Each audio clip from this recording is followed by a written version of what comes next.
ஓம் மங்களேஷாய வித்மகே சண்டிகா பிரியாய தீமிகி தன்னோ சம்ஹார Bhairava பிரச்சோதயாது. Next gen astro நேயர்கள் அனைவருக்கும் ஆஸ்ட்ரோ பூர்ணாவின் அன்பான வணக்கங்கள். இன்னைக்கு நாம பார்க்கக்கூடிய தலைப்பு மே மாத பலன்களை பற்றி பார்க்க போறோம். மே மாதத்துல கிரகங்களின் பெயர்ச்சிகள், அதாவது வருட கிரகங்களான குரு பகவான் 15ஆம் தேதி மே மாதம் பெயர்ச்சி ஆகிறார். அடுத்து ராகு கேதுன்னு சொல்லக்கூடிய அந்த 1.5 வருடத்திற்கு ஒரு முறை பயிற்சி ஆகக்கூடிய அந்த சர்ப்ப கிரகங்களின் பயிற்சி மே மாதம் 19ஆம் தேதி நடக்கிறது. அடுத்து பாத்தீங்கன்னா மாத கிரகங்களான சூரியன் பாத்தீங்கன்னா உச்சத்திலிருந்து ரிஷப ராசிக்கு வர்றார். அதுவும் மே மாதம் 15ஆம் தேதி இருக்க போது. 7ஆம் தேதியும் 24ஆம் தேதியும் புதன் பகவான் மீன ராசியிலிருந்து மேஷ ராசிக்கு, மேஷ ராசியிலிருந்து ரிஷப ராசிக்குன்னு பயிற்சியாக போறார். அடுத்து பாத்தீங்கன்னா சுக்கிரன் பகவான் பாத்தீங்கன்னா மீன ராசியிலிருந்து மேஷ ராசிக்கு பயிற்சி ஆகிறார் 28ஆம் தேதி. அதாவது சுக்கிரன் ஆகப்பட்டவர் 31ஆம் தேதி அந்த மே மாதம் பயிற்சி ஆகிறார்.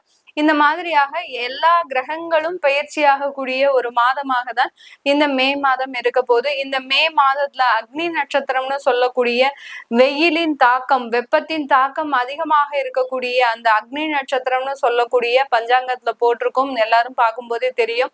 அது மே மாதம் 4ஆம் தேதியிலிருந்து 28ஆம் தேதி வரைக்கும் இருக்கு. இந்த அக்னி நட்சத்திரத்தின் பொழுது சுப நிகழ்ச்சிகளை பொதுவாக பொதுமக்கள் தவிர்க்கணும். சுப நிகழ்ச்சிகள்னா பாத்தீங்கன்னா திருமணங்கள், கிரகப்பிரவேசங்கள், வீடு வாகனம் வாங்குறது, இந்த மாதிரியாக சுப நிகழ்ச்சிகளை இந்த காலகட்டத்துல நம்ம செய்தோம்னா தேவையில்லாத பிரச்சனைகள் நமக்கு அதிகமாக வரும். இப்போ நம்ம ஒவ்வொரு ராசிக்கு உண்டான பலன்களை இந்த பதிவுல தெளிவா பார்க்கலாம். துலாம் ராசி அன்பர்கள் தன்னுடைய குணங்கள்ல பாத்தீங்கன்னா ரொம்ப பொறுமையை கடைபிடிப்பவர்கள் இந்த துலாம் ராசி அன்பர்கள். அதே மாதிரி அவர்களுடைய வார்த்தைகள்ல என்னைக்குமே இனிமை இருக்கும். அதாவது ஒரு மகிழ்ச்சியா பேசணும்னா இவங்க கிட்டதான் நம்ம கத்துக்கணும்.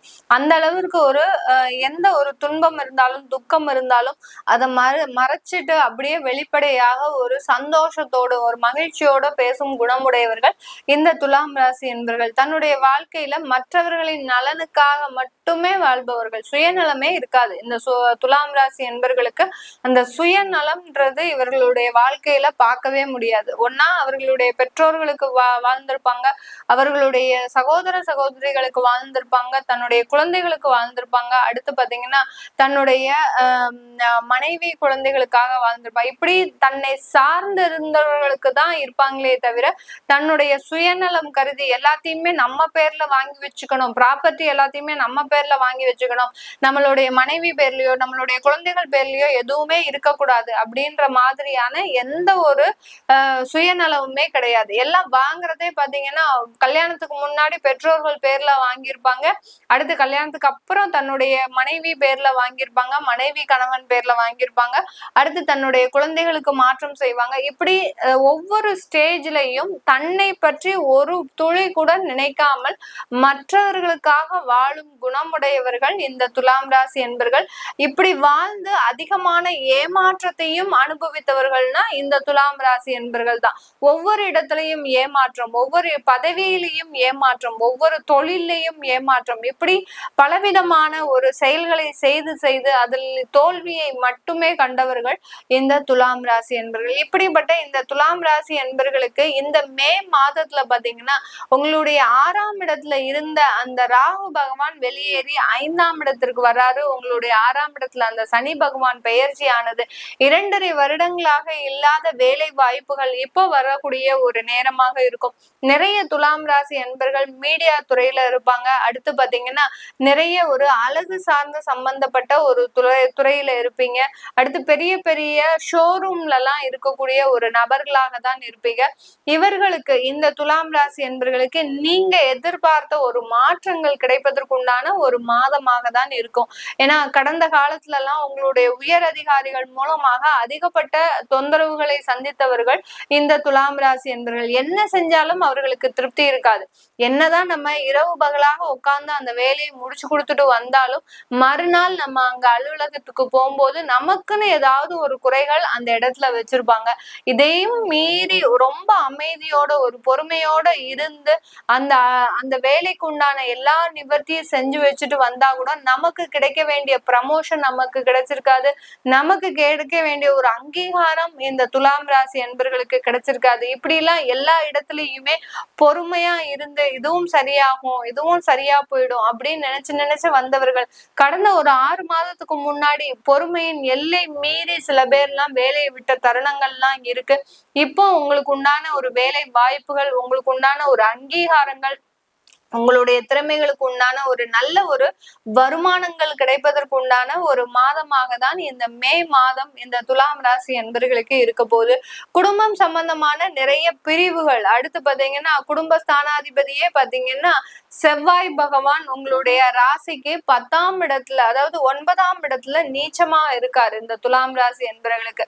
அதனால குடும்பத்துல இருக்கிறவங்க எப்போதுமே உங்களை புரிஞ்சு நடக்கக்கூடிய ஒரு சூழ்நிலையில இல்ல. இந்த மாதத்திலையும் அப்படிதான், எப்போதுமே அப்படித்தானே மேடம் இருக்கிறாரு, இந்த மாதத்துல மாத்திரம் எப்படி இருக்க போறாங்க அப்படின்ற ஒரு கேக்குற அன்பர்களும் இருப்பாங்க இந்த துலாம் ராசி என்பர்கள். அதே மாதிரி உங்களுடைய குடும்பத்துல இருக்கக்கூடியவர்கள் பெருமளவு உங்களை நம்பி இல்லாம, அதாவது நீங்க அவர்களை நம்பி இல்லாம அவர் ஒரு இண்டிபெண்டா அவங்க வேலை பார்த்தாலும் பரவாயில்ல, வேலை பார்க்காட்டிலும் பரவாயில்ல, நான் எனக்கு உண்டான ஒரு முயற்சிகள்ல தொடர்ந்து தீவிரமா நான் செயல்பட்டுட்டே இருப்பேன், அதனால நான் நிறைய சம்பாதிக்க முடியுது, நிறைய ஒரு வளர்ச்சிகளை காண முடியுது அப்படின்ற மாதிரியாக நிறைய ஒரு இண்டிபெண்டா இருந்து நிறைய விஷயங்களை செய்யக்கூடியவர்களும் இந்த துலாம் ராசி என்பர்கள் தான். இவர்களுக்கு இந்த மாதம் மேலும் ஒரு நல்ல வளர்ச்சிகள் அதிகரிக்கக்கூடிய ஒரு மாதமாக தான் இருக்க போகுது. குழந்தை சம்பந்தமான நிறைய ஒரு விஷயத்துல நிறைய ஒரு வளர்ச்சிகள், அடுத்து குழந்தை வெளிநாட்டுல போய் படிக்கிறதுக்கு உண்டான ஒரு வாய்ப்புகள், குழந்தை சம்பந்தமான ஒரு பிரிவுகள்ன்றது இந்த காலகட்டத்துல இருக்கும். ஏன்னா 5ஆம் இடத்துல அந்த ராகு பகவான் வர்றதுனால உங்க குழந்தைகளை நீங்க ஹாஸ்டல்ல தங்கி படிக்க வைக்கிறதுக்கு உண்டான ஒரு சூழ்நிலை வரலாம். அடுத்து பாத்தீங்கன்னா உங்க குழந்தைகள் உங்களை விட்டு பிரியக்கூடிய ஒரு தருணம், திருமணமாகி வெளியில போறது, அடுத்து பாத்தீங்கன்னா ஒரு காதல் திருமணத்தினால வெளியில போறது, இந்த மாதிரி எல்லாம் இந்த துலாம் ராசி என்பர்களுக்கு குழந்தைகளை பிரியக்கூடிய ஒரு மாதமாகவும் இந்த மாதம் இந்த துலாம் ராசி என்பர்களுக்கு இருக்க போகுது. இதனால பாத்தீங்கன்னா ரொம்ப, ஏன்னா துலாம் ராசி என்பர்களுக்கு உயிர், உடல், பொருள், ஆவி எல்லாமே பாத்தீங்கன்னா இந்த குழந்தைகள் தான். அந்த குழந்தைகள் இல்லைன்னா இவர்கள் இருக்க மாட்டாங்க, இவர்கள் இல்லைன்னா அந்த குழந்தைகளும் இருக்க மாட்டாங்க. அந்த அளவிற்கு அந்த குழந்தைகள்னால அதிகப்படியாக ஒரு பாசத்தை வைத்தவர்கள் இந்த துலாம் ராசி என்பர்கள். இதனால இந்த ஒரு சின்ன ஒரு பிரச்சனைகள்னால இந்த துலாம் ராசி என்பர்களுக்கு ஒரு மன நெருடல்கள், அதாவது எங்க நம்ம குழந்தை நம்மளை விட்டு வெளியில போயிடுமோ, நமக்கு இன்னமே அந்த குழந்தையினுடைய பாசமும் நேசமும் கிடைக்காதா, நம்ம குழந்தை வெளியில போயாச்சுன்னா எவ்வளவு கஷ்டப்படுமோ அப்படின்ற மாதிரியான ஒரு சின்ன மன உளைச்சல்கள் இந்த காலகட்டத்தில இருந்து ஆரம்பிக்கிறதுக்கு உண்டான ஒரு நேரமாக இருக்கும் இந்த துலாம் ராசி என்பர்களுக்கு. துலாம் ராசி பெண்கள் பாத்தீங்கன்னா நான் சொன்ன மாதிரி இந்த மாதத்துல இருந்தே ரொம்ப இண்டிபெண்டா செயல்பட ஆரம்பிச்சுடுவீங்க. ஏற்கனவே தொழில் செஞ்சிட்டு இருக்கிறீங்க அப்படின்றவங்களுக்கு நல்ல ஒரு வளர்ச்சிகள் கிடைக்கக்கூடிய ஒரு நேரமாக இருக்கும். உங்களுடைய தொழில்ல மேலும் மேலும் வளர்ச்சிகள்ன்றது இந்த காலகட்டத்தில இருந்தே கிடைக்க போகுது. அடுத்து மீடியா துறையில, அரசியல்ல இப்படி எல்லாம் பெரிய பெரிய இடத்துல இருக்கக்கூடியவர்களுக்கு இந்த துலாம் ராசி என்பர்களுக்கு அதிகப்படியான வளர்ச்சியை இந்த மாதத்துல இருந்தே சந்திக்கக்கூடிய ஒரு நேரமாக இருக்கும். இந்த மாதத்துல இந்த துலாம் ராசி என்பர்கள் நிறைய தான தர்மங்களை செய்யுங்க. ஏன்னா உங்களுடைய 11ஆம் இடத்துல அந்த கேது பகவான் வர்றதுனால உங்களுக்கு வரக்கூடிய வருமானத்துல ஒரு பெர்சன்டேஜ், அதாவது எவ்வளவு வருமானம் வருதோ அதுல ஒரு கொஞ்சம் பெர்சன்டேஜ் உங்களுக்கு தான தர்மங்களை செய்யறதுக்கு ஒதுக்கி வச்சுக்கோங்க. இதை வச்சுக்கிட்டீங்கன்னாலே உங்களுக்கு நிறைய பண இழப்புகள், வருமான இழப்புகள், அடுத்து பாத்தீங்கன்னா தேவையில்லாத விரயங்கள், இது எல்லாத்தையுமே நம்ம கண்ட்ரோல் செஞ்சிடலாம் இந்த துலாம் ராசி என்பர்களுக்கு. இது எல்லாமே நம்ம கோச்சார கிரகங்களின் நகர்வுகளின் அடிப்படையில இந்த பலன்களை கணிச்சு சொல்லியிருக்கிறோம். உங்களுடைய தசாபுத்தி பலன்கள், சுய ஜாதகத்துல பலன்கள் எப்படி இருக்கும் அப்படின்ற பார்க்க நினைக்கிறவங்க கீழே இருக்கிற நம்பருக்கு வாட்ஸ்அப்ல அப்பாயின்மெண்ட் வாங்கிக்கோங்க. உங்களுடைய குழந்தைகளுக்கு ஜாதகம் எழுதணும், நியூமராலஜி படி பேர் மாற்றம் செய்யணும் அப்படின்னு நினைக்கிறவங்களும் வாட்ஸ்அப் நம்பர்ல நீங்க அப்பாயின்மெண்ட் வாங்கிக்கிட்டு நீங்க என்கிட்ட கன்சல்ட் பண்ணிக்கலாம். உங்களிடமிருந்து விடைபெறுவது உங்கள் ஆஸ்ட்ரோ பூர்ணா. நன்றி, வணக்கம்.